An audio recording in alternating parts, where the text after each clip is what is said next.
learning how to interpret what we see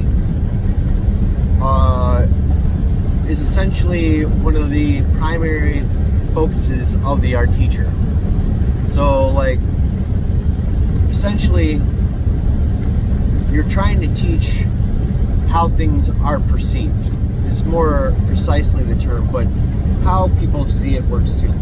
Because we're trying to establish a vision that we have. And what our minds think of or what our minds see becomes more focused with the perceptions that we have and the techniques and abilities and experiences that we have developed.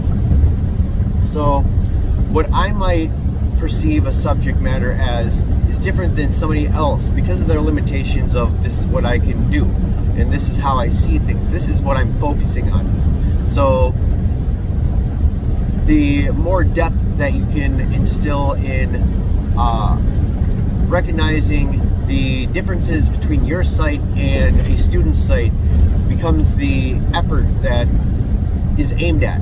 So if a kid's drawing it like this, my job is to be like, did you want to do it that way? This is how I see it.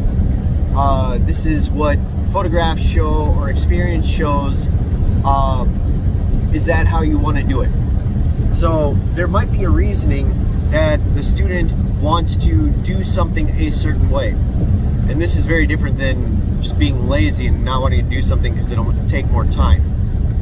But really developing an idea of and perception of thought, is what I see what other people will see too, and is there an intent that I am doing it this way, or is there not? Because if there is an intent, you shouldn't be doing it. You should be always striving for the least common denominator, the one that will most people will not misinterpret. But if your intent is to filter or to give a certain perception, then you have to put those limitations on to focus in on an area or to highlight a perception that is trying to be conveyed by an individual. So I see it this way.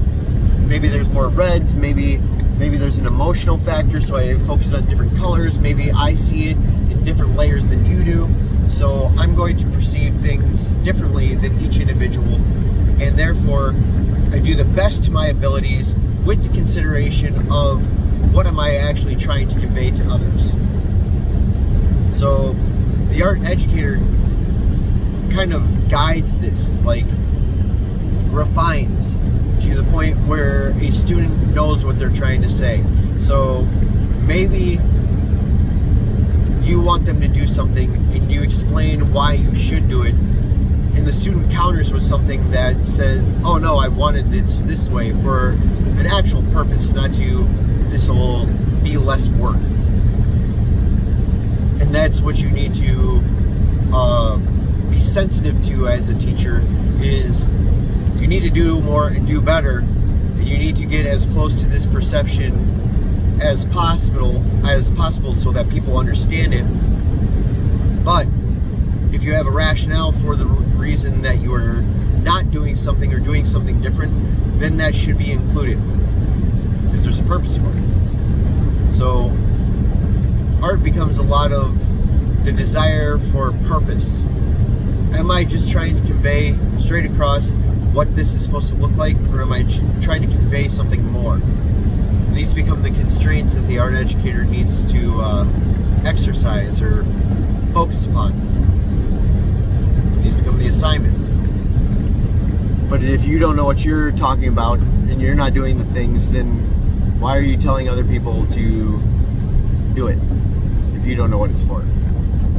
Practicality, utilitarianism in education.